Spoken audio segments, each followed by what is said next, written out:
kalimutan mag-like and subscribe. Baka naman Ma'am Sat, 37 likers pa lang tayo. Like tayo Ma'am Sat, wala pong bayad yan. Baka nakalimutan niya lang. Okay, pasok, Attorney Enzo. Punto diretso.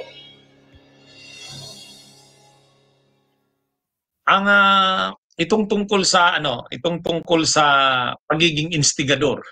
Instigator ni Mike Defensor, si Mike Defensor. Isa siya sa mga pinangalanan doon sa yung lista ni Montulfo. Yung di umano'y sangkot sa mga dito sa mga planong destabilisasyon o kudeta. Doon, nabanggitan doon si Mike Defensor sa listahan ni Montulfo. Ngayon, nang tinanong si Mike Defensor niyan tungkol diyan, ang sabi niya, siya ay nag-o-organize ng mga rallies. Pero hindi daw siya sangkot sa mga destabilisasyon. Rallies daw ang ino-organize niya. Sa katunayan, mga kabunyog, mga kababayan, itong mga rallies na naganap na ito, mga naganap na rallies na ito, ayan, si Mike Defensor ang isa sa mga niyan. Inamin niya naman, siya yung isa sa mga promotor niyan, mga nag-organize ng mga rallies na yan. Lalo na yung sa United People's Initiative. Sila. Sa katunayan, nung nagkagulo nung November 16, nung nagkaroon ng tensyon sila Eric Celes at saka yung mga leaders ng United People's Initiative, kasi hindi pinapapasok si Eric Celes kasi nagmarcha sila galing ng EDSA Shrine. Ay andar nilang mga panawagan, Marcos resign. Hindi pwede doon yung Marcos resign, kaya hindi sila pinapapasok.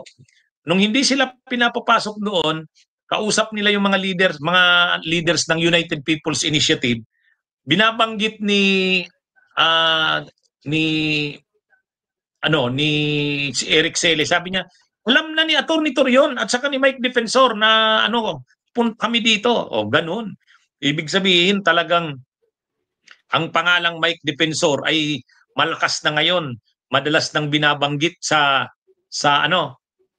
hanay ng mga DDS, Parang ang lakas na ni Mike Defensor sa mga DDS. Parang siya yung lagi yung nasa likod. Actually, yan din ang mga role na gusto ni Mike. Mga political operators, mga katulad niyan. Katulad yung nangyari kay Gutesa, yun. Sabi ni Marcoleta, ang nagdala sa kanya kay Gutesa ay si Defensor. Pero siyempre naman, ang sabi naman ni Mike Defensor, daw siya, lumapit na lang sa kanya, pero hindi niya daw yan kilala si Gutesa. Sus naman. Sino maniniwala ng gano'n na lumapit na lang sa iyo, nagpakilala na gustong magbigay ng information? Pwede ba yun? Hindi. Yan, ganyan talaga yan si Mike Defensor. Kahit nung panahon ni Gloria Arroyo, nung na-involve si Gloria dun sa Hello Garcia, ang mga nag-operate noon para ipagtanggol si Gloria, gumawa ng mga paraan para malampasan ni Gloria yun, si Mike Defensor. Kaya nga siya masyadong lumakas kay Gloria, little president na Gloria Boy. Kasi masyado na siyang grabe yung ginawa niyang mga operations para kay Gloria. Kinikredit nga siya na kaya hindi napabagsak si Gloria sa buong panahon na presidente si Gloria dahil si Mike Defensor. Maano ang mga isip ni Mike Defensor kapag mga ganyan, mga political operations. Ganyan yung expertise niya Kaya kahit pa dinideny niya na siya yung mga nasa likod ng mga nangyayari na yan, ang totoo, siya yun. May instigator. Instigator. Siyempre, hindi niya naman aaminin na siya ay nagpaplano ng destabilisasyon. Siyempre, ang inaamin niya, rallies. Siya daw yung nag-organize daw siya ng rallies. Pero yung mga plano sa likod niyan, siya. Sa katunayan, yung programa sa The Spokes, nandun siya sa kasi yung yung leader ng mga retired na military officers, si retired Major General Romeo Poquis. Yung mga tanong ni Mike Defensor doon sa programa sa Billionaire News Channel, leading Sabi niya, General, halimbawang dumami ang mga tao. Halimbawang dumami ang mga tao, anong mangyayari? Anong nang i-expect diyan? Sabi ni linilid niya. Kasi general nung EDSA People Power 1, kunti lang yung tao tapos dumami. Yung EDSA People Power 2, ganun din. Nagsimula sa kunti, dumami. Paano yan kung dumami yan? Anong mangyayari diyan? Sabi ni retired Major General Pokis, pagka dumami yan, hindi na natin makokontrol yan. Pagka dumami yan, hindi na natin makokontrol. Hindi natin alam ano pang dyan. Labas na yan sa atin. Ano to, General? Pag nag-evolve itong biglang issue, biglang kung anong mangyari. Pagka 1 million, 2 million tao, paano papipigilan yan? Sabihin sabihin, we are the leaders, pinagsama-sama yung mga grupo, hindi mo naman talagang, it's not a military organization na talagang can control it as a leader. Ang itchy and sore throat pwedeng dahil sa virus and bacteria. Candy na kulang? Kulang! Dapat new Somnox Throat Spray. Spray away itchy and sore throat to help stop pain, virus, and bacteria. Pero, actually, yung ganong sagot ni retired Major General Pokis, yun din ang gustong sagot ay i-lead ni Mike Defensor, na ang plano nila dyan, maliit lang munang mga rally sa unang araw, dadami sa sunod na araw, hanggang sa dumami. Ganun yung dyan, design. At sila Mike Defensor ang nagpaplano ng ganyan. Kaya lang, mukhang pumalpak siya dito eh. Mukhang pumalpak. Mukhangan dyan sa malamang nga dyan sa kay Saldico na yan, involved pa dyan si Mike Defensor malamang. Kasi pang nga yan pang painit ng sitwasyon, yung mga videos ni Saldico. Importante yon, pang painit, pang agitate. Yun yung role ni Mike Defensor, instigator nga agitator. Yan yung niya diyan. At syempre malaki yung role nung video ni Saldico para sana ma-agitate yung mga military. Kaya lang mukhang hindi umubre, palpak. Palpak na naman yung yung pagiging instigador diyan ni Mike Defensor. Yan? Alam nyo ba na si Enrile, malaki ang naitulong na hindi makaupo si Mike Defensor? Di ba? Nung si Mike Defensor kasi, sumuport kay Marcos Duterte yan. Marcos Duterte. Tumakbo siyang mayor sa Quezon City, Marcos Duterte siya. Pero ang connect niya kasi, close siya sa Marcos sa pamamagitan ni Vic Rodriguez. Kasi si Vic Rodriguez, dating punong barangay captain ng isang malaking barangay sa Quezon City. Kaya nung tumakbo si Mike na mayor, ang campaign manager niya, yung kapatid yata ni Vic Rodriguez, ganun sila ka-close. Kaya nung maging presidente si PBBM at executive secretary si Vic Rodriguez, tuwang-tuwa nun si Mike. Kasi imaginein mo, si Vic Rodriguez ang executive secretary. Kaya sigurado na siya ma-appoint. MMDA ang ilalagay siya sa MMDA. Siyempre, Vic Rodriguez Kaya lang ang nangyari, 'di ba? May mga meetings ang MMDA, uma-attend na si Mike Defensor, parang sigurado na siyang ma-appoint sa MMDA. Kasi nga naman, gustong-gusto niya yan, MMDA. Ang problema, si Enrile noon, na-monitor si Mike na uma-attend na sa mga meetings ng MMDA kahit hindi pa naman siya appointed. Hindi kasi siya ma-appoint kasi may 1-year ban. 'Di ba tumakbo siyang mayor ay natalo. So hindi siya pwedeng ma-appoint. Kailangan munang after 1 year. Ang problema, uma-attend niya siya sa meeting ng MMDA, pinapakilala na siyang the next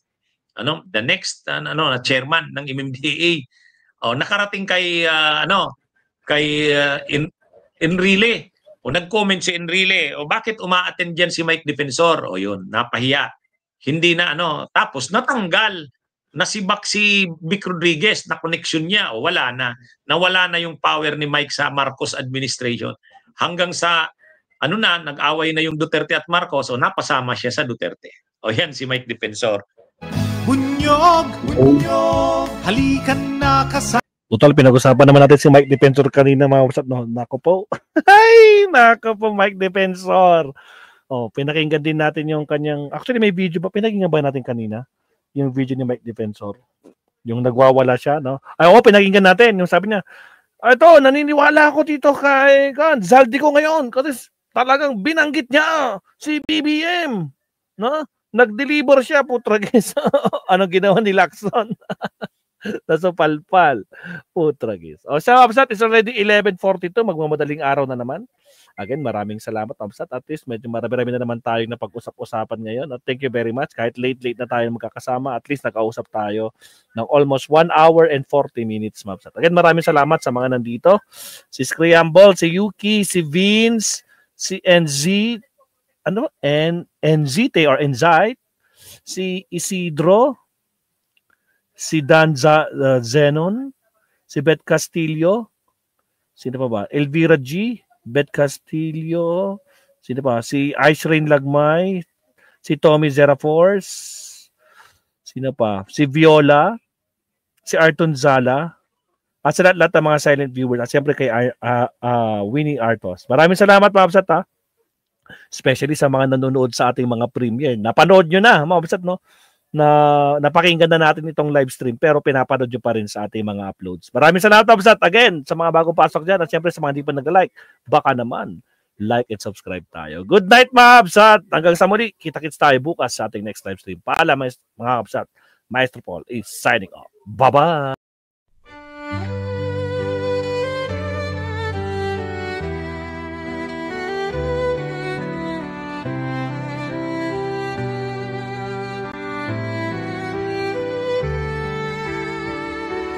Bawat hakbang, tinik ang iyong daan. Sa sariling bayan, ika'y hinusgahan.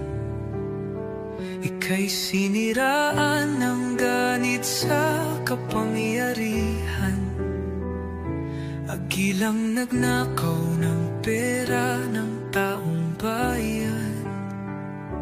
Pinapasan mong lahat ng dusa. Matatag ka, hindi kaya ng iba. Ngunit kahit sugatan, kahit lumuluha, iniisip mo pa din kapakanan ng iba. Bongbong, hindi ka kailanman iiwan. Loyalista hanggang dulo ay nandyan. Kasama mo kami sa lungkot mo at saya. Pagkat Pilipinas, ikaw ang pag-asa. Sa laot ng unos, ikaw ay nag-iisa. Iba'y nagbubunyi sa iyong pagdurusa. Ngunit lahat ngayon ay malinaw na. Katulong mo ang Diyos, nag-iba sila. Ipinaglaban mo ang lahing sinumpaan. Nagkalat peking balita sa mamayan. Binabaliktad nila ang katotohanan, pero hindi na naig ang kanilang kadiliman. Bongbong, hindi ka kailanman iiwan. Loyalistang hanggang dulo ay nandyan. Kasama mo kami sa lungkot mo at saya. Pagkat Pilipinas, ikaw ang pag-asa. Ikinuhit ng kasaysayan ng pangalan mong dalisay. Ngunit bakit tila nais kang burahin at si Apolacay? Sa iyong mga mata may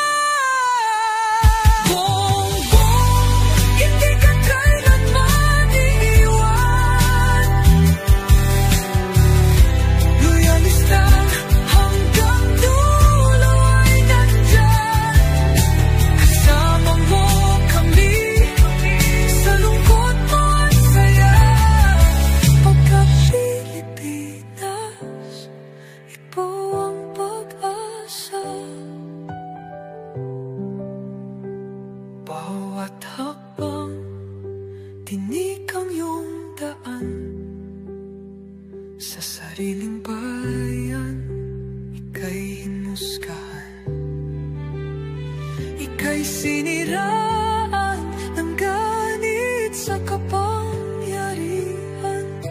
Hakilang nagnakaw ng pera ng taong bayan, pinapasan mong lahat ng dusa. Matatag ka, hindi gaya ng iba. Ngunit kahit sugatan, kahit lumuluha, iniisip mo pati kapakanan ng iba. Bongbong, hindi ka kailanman iiwan. Loyalistang hanggang dulo ay nandyan. Kasama mo kami sa lungkot mo at saya, pagkat Pilipinas, ikaw ang pag-asa. Bongbong, hindi ka kailanman iiwan. Loyalistang hanggang dulo ay nandyan.